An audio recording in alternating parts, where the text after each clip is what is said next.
Algebra 1, Unit 5, Lesson 7, Systems of Linear Inequalities. So in this lesson, we want to graph more than one linear inequality. We'll graph each one. The solution to the whole system is the part that makes all of those linear inequalities true. So in this particular example, we only have 2, but you can graph 3 or 4, and you always want the part that solves all of them. For example, if we had another line here and we wanted less than it, that would only be this region. And if we wanted bigger than it, that would end up being this region above that. So we're going to graph any number of inequalities in order to find them. So we have x plus 3y is bigger than 3 and minus x plus y is less than or equal to 6. Because this one does not have an equal, it will be a dashed line. Because this one has an equal, it will be a solid line. For this one, again, finding the intercepts is easy. If the y is 0, we get x is 3, so I made x is 3.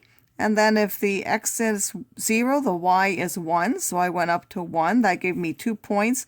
That means left 3 and up 1 will give us more points, left 3 and up 1, and I made that a dashed line.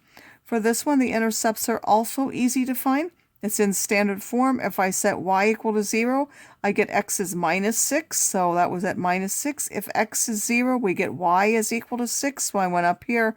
I went through those points. And because it was 6, 6, the slope was 1. I also went 3, 3 to graph some other points, and I connected that with a solid line now instead. So now, how do I know if each of these is a solution? So if I look at 2, 3, 2 plus 9 will give me 11. That's more than 3. Minus 2 plus 3 is 1. That's less than 6. So that will be a solution. If I look at minus 8, 2, that would be minus 8 plus 6. That's a minus 2. That's not bigger than 3, so it won't be solution. Remember, it has to be a solution to both lines. Minus 2, 5. Minus 2 plus 15 will be 13. That is more than 3. The opposite of a minus 2 is 2, plus 5 is 7. That's not less than 6. That will not be a solution. 4, 4, we take 4 plus 12, that's 16, that is bigger than 3. Minus 4 plus 4 is 0, that is less than 6. It made both of those true, so that's also a solution. What are 2 ways that we can actually decide? As I showed you, one of them is I just substitute all of the values to make sure that the equation is true. By the way, how did I know what to shade? So we know 2, 3 is a solution. We would know that this would be shaded and this would be shaded.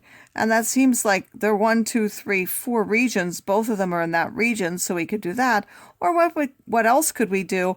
We could take one line at a time. So for example, x plus 3y is bigger than 3. That was this line. Now if we put 0, 0 in there, is that a solution? No, so 0, 0 is not a solution, meaning it's not this side, it's this side that we would shade. So we would shade that whole thing. Then for the next line, minus x plus y equals 6. Again, 0, 0 is not on there, so if I put 0, 0, is that less than 6? Yes, so that would mean we want everything on this side of this line. And the part where those 2 shaded regions overlap, above this one and less than this one, this is that common region to both one. That's why we would shade that particular region. And then once we have that region, we could easily check graphically. 2, 3 is in the region, it's a solution. Minus 8, positive 2 is not there, so it's not a solution. Minus 2 plus 5 is not in there, it's not a solution. 4, 4 is, it is a solution.